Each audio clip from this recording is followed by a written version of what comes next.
You know, I kind of started feeling bad for Sledgehammer, or like a lot of these bigger companies anyway, just because they can never really truly win. Every single company receives criticism in some way, shape, or form. There's not any company out there that absolutely everybody, no matter what, has always respected no matter what. There comes this point where they gotta deal with some backlash from a community in some way, shape, or form. Now, Call of Duty, yeah, Treyarch gets the least amount of shit, like they're the most respected, but they still get shit every single time. Like right now, people are looking forward to the next Call of Duty, just because it's Treyarch and everybody believes that they'll do the best job. And I mean, I've been a Treyarch fanboy ever since the start. Ever since I got my hands on Black Ops 1 and sniping was, you know, just at least buffed in some way, shape, or form to at least kind of work in the game. And I started really sniping. It's just, yeah, I've always loved it. Back then, people would laugh at you if you liked Treyarch, but I loved them ever since that point. Which is honestly probably pretty surprising to a lot of people just because, you know, I did that whole big deal thing on Black Ops 2. When all that happened at that point was that they basically made the DSR useless, or at least too slow to get an all singles quad feed. Made that one video screaming at Vonderhaar about it, and people were like, you know, laughing at it and everything. My point is basically that every single company always gets flack, no matter what. No company is perfect, and I'm pretty sure everybody knows that. Just as an example, the most, you know, respected Call of Duty guys, they were the ones that have done some of the most crazy shit as far as, you know, patching the DSR, smacking snipers down back on Black Ops 1 to the point to where they were so useless that they buffed them on multiple occasions. Now, I'm sure that's actually a really nice thing to a lot of people that, like, hate snipers and everything, but for snipers, you know, I'm just saying, they haven't always been the most friendly. So, a lot of people claim that Sledgehammer, or even a lot of companies just in general, are, quote, out of touch with their community. People are basically saying like, yo, do you guys even play your own fucking game? Do you understand what is and isn't actually an issue on this game? How you gonna nerf this? How you gonna buff that? There's nothing wrong with this. Why are you touching this? Even if you have all the numbers, all the stats and everything, there is no way that you play against these things to understand why exactly we have our frustrations with these certain things. I think a good example of, you know, being quote out of touch anyway, and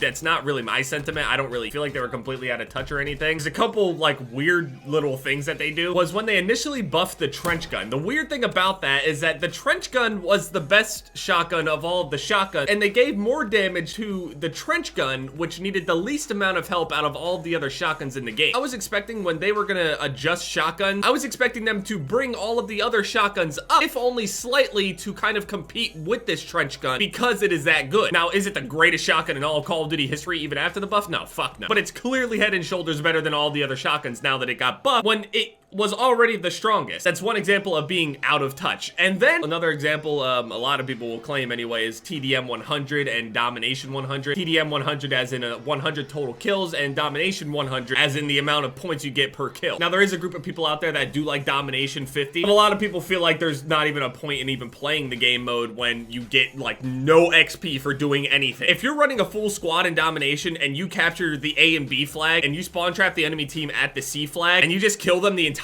game, drop like 60 kills, you get no XP in comparison to if you were to play that and get 60 kills and say kill confirmed or something. A lot of people go and say, yeah, well then just play the objective. The issue is that when you get into those lobbies where you absolutely spawn fuck the ever living shit out of people, you're kind of punished for not allowing them to cap any flags. If the only possible way to get any real good amount of points from the game mode to make the game mode worth playing, XP wise anyway, numbers wise, time wise, if they don't cap the flags, what's the point? If you play the game mode so well to the point to where you're able to spawn trap them for the entirety of the game and not allow them to cap flags, shouldn't you be rewarded for that? I mean, I don't know, maybe not. Should I think the happy medium between the 50 points and the 100 points, that they just go with 75 points, everybody can just kind of shut up? The reason people don't want 100 points is because they feel like people are only going to want kills and not play the objective. And they're not necessarily wrong, but they're not necessarily right either. Again, it's all a matter of opinion. But Domination as we knew it has always been 100 points per kill. Now, even though that's a matter of opinion, people take that as a whole thing of being out of touch. Again, now they start doing all these weird things that a lot of people are kind of like shrugging their shoulder. They don't even understand why. And then they come out with this kind of shit. When you start losing hope, feeling like all the things that you complained about for months aren't going to get fixed, they come out with some shit like this. They have a Reddit post that reads, "We would also like to expand on some of our higher priority items that remain top issues in the community. Some of these are issues that need to be fixed. Some of them are design choices that we would like to explain." So they're not saying they're going to fix all of these things. They're just, we're going to fix some of them, and other ones are design choices that we're probably not going to change because we know more than you. I don't know. First post is sprint out times, which is basically between the point of you sprinting, ADSing, and then shooting, is slower than all of the other games for whatever reason, or at least that's how people feel like, which results in a more defensive play style, and a lot of people like head glitching and stuff like that. Instead of having the confidence to sprint around a corner and be able to get their gun up quick, people will play more defensively because of this sprint out time, and there's too many times where they run around a corner and then they get laid the fuck out. So it slows the game down and people don't like that. Spectating issue at the beginning of matches. That's the second bullet. There's this certain issue that happens every once in a while. Some people claim it happens to them each and every single game, every single day. In some extreme cases, they say that whenever you go to spawn into a game, there's this really long delay between the point to where you pick your class and then you actually spawn into the game. So usually when you join a game, you go and you pick your class, and as soon as you're done picking your class, your character will spawn in, and you wait for the countdown, or if you join in progress, you're in immediately. For whatever reason, sometimes the worst case that I've ever experienced was that maybe 10 to 20 seconds delay from the point in which I selected a class, which isn't exactly like the worst thing in the world, but obviously there's some sort of issue going on with that. I'm pretty sure that's not part of their design. I think it's just some sort of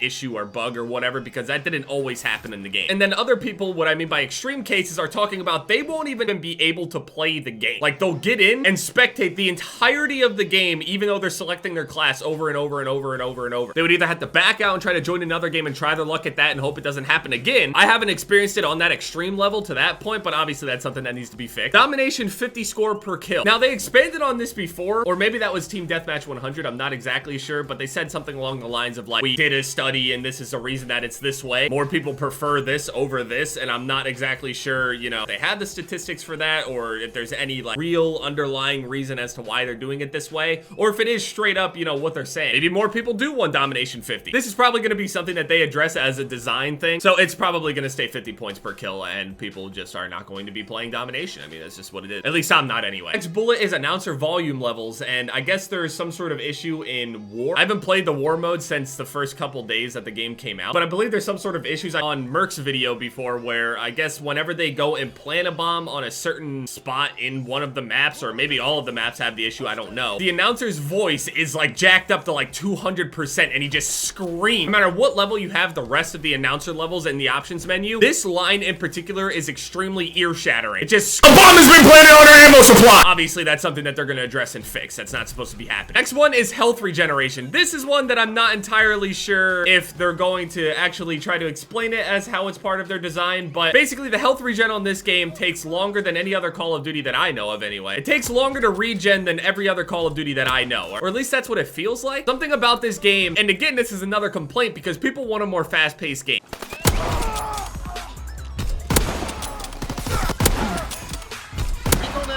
Oh, I'm so sad. A lot of people just don't like a slower paced game. That's just kind of how it is. A lot more people have a lot more fun with a more fast paced Call of Duty. When health regeneration is slow, it makes the game slow. So again, it's another thing that I don't know if they're gonna go and say that this is part of their design as well. Our studies show that having an 8-second health regeneration is actually better for the game than having it 6 seconds or something. I don't know. Next one is shell shock from friendly explosive. It is beyond annoying when you're running to a certain area and your teammates are chucking grenades because you're so far ahead of them just because, you know, you caught a spawn or something like that, and they throw grenades up and over, and they throw their stun grenades and sticky grenades and frag grenades and everything, and it's shell shocking you even though they're your friendly grenade. Your own teammates' explosives are disorienting you. Whenever your screen goes partially gray and everything goes all like weird looking and everything, making it more difficult to shoot because your screen's shaking everywhere. It doesn't seem like that's something that your teammates' grenades and shit should do. No other Call of Duty has ever done that. Now again, I don't know if this is going to be part of their design, but it's fucking stupid. That's one that I can't even really sympathize in my head. That is something that just makes absolutely no sense. That's something to worry about in hardcore, not cool. They're also addressing score streaks, I guess because it takes so long to get them. In most Call of Duties, it would take around 3 kills or so, or, you know, a capture and a kill, or a capture and 2 kills, or whatever, in order to get just a simple UAV. On this game, in Team Deathmatch, you have to get, I think, 5 kills it is in order to get just a UAV. And then the UAV doesn't even last that long. On top of that, people can just shoot it down. It's just weird. The kill streaks in this game just aren't really that rewarding, and I think the kill streaks in this game just aren't really that rewarding just because it takes so much work to get them for so little in return. I guess that's what people are complaining about. I'm not really sure. Again, that could be something that they're going to explain as part of their design. I don't know. And then shotgun tuning. Like I was mentioning earlier, the weird thing about how they buffed the trench, but not the other shotguns instead. They should have left the trench the same and then brought the other shotguns up, even if it were a little bit. The shotguns class, before this buff to the trench gun, it was awful. It was trash. Every single one of those shotguns were bad. Now, I don't like getting blown the fuck away by shotguns as much as the next guy, but no class in the game should be absolutely useless. Heck, on MW2, everybody used everything. Shotguns, sniper rifles, assault rifles, submachine guns, LMGs, everybody used everything because everything was fun to use and actually viable in some way. Even the worst of the worst assault rifles would get used in the game just because you can still use it. Nothing was so useless to where nobody wanted to use it. Now, obviously, in past Call of Duties, there have been guns like that for sure. There's always going to be better guns than the others, and there's always going to be the worst guns in the game, but an entire class, that doesn't deserve that. And I'm sure if they do bring the other shotguns up, I mean, this guy's using the trench right there. I'm sure if they do bring the other shotguns up and I do get fucking destroyed by them, obviously I'm probably gonna complain about it. But just because I'm complaining doesn't mean I'm right. I'm just whining. I'm kind of a professional baby. So looking at this whole thing, I honestly hope and wish that every single one of these things would actually be fixes and not something that they're going to try to just pass off as a design thing. I want the sprint out times to be shorter, so more people will play more aggressively. I want that spectator bug to be fixed. I don't want domination 50. I want domination 75 at the least. I want the announcer volume levels to be fixed for people that are playing war. I'm sure it's really fucking annoying. I want the health regen to actually be sped up a little bit, taking it down by like maybe 2 seconds. I want the shell shock from friendly explosives to go away. I want the score streaks to be more rewarding, and I do want the shotguns to be tuned. I want all of these to be fixes, and the thing is that they made sure to say that these are not all fixes. It says some of them are issues that need to be fixed and some are design choices that need to be explained. They made sure to type it that way because they're not going to fix all of these. A lot of people are getting really excited as if they're going to be fixing each and every single one of these, and as much as I would love for all of these to actually be changed into what I feel like most people would want them to be,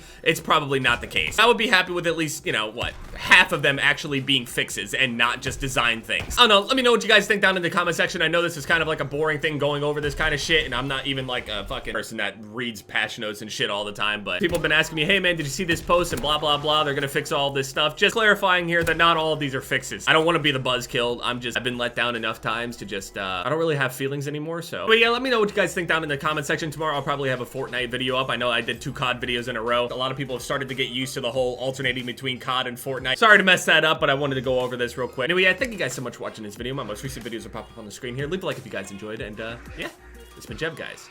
Later.